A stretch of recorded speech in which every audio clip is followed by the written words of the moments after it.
They come out fast enough that there's more than you can count. I always tell people you can tell bats where not to live, but you can't tell them where to live. Oh my God! I think it's a lack of education, but there's really a lot of myths about bats. They get tangled in your hair, they suck your blood, they have rabies. The location that makes this so good is not only is it in the field, but it's right across the street from Lake Alice, so the bats can go and drink. We're at the University of Florida bat houses on the UF campus. All of our bats are insectivores. They eat insects only. They eat an estimated 2.5 billion, with a B, insects a night. Bats are very important ecologically. They play an important role in the food web. They save the agriculture industry millions of dollars a year and reduce use of pesticides.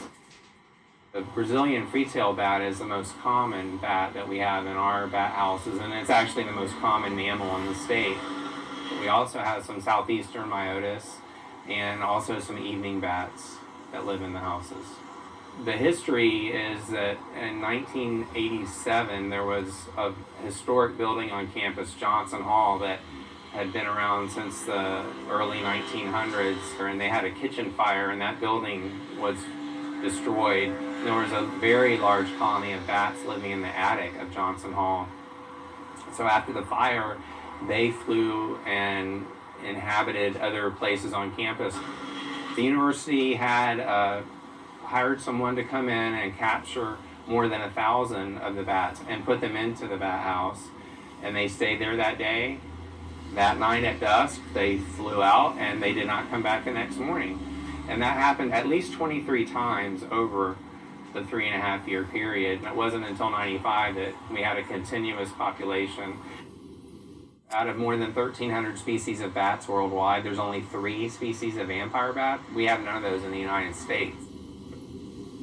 Bats really have a low incidence of rabies, less than 0.5% of the population. Okay, but when they do contract rabies, one of the things that happens is it makes them unable to fly.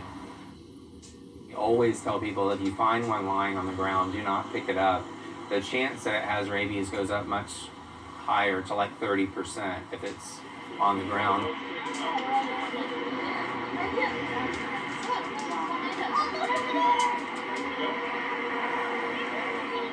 People always want to know what time the bats are going to come out. They don't always come out at the same time. It's generally 10 to 15 minutes after sunset, as long as the temperature is 65 or higher and it's not a really, really bad storm, then they typically will come out. Southeastern myotis, for whatever reason, tend to come out first, and then usually a few will start to come out, just small numbers of them, and then eventually they will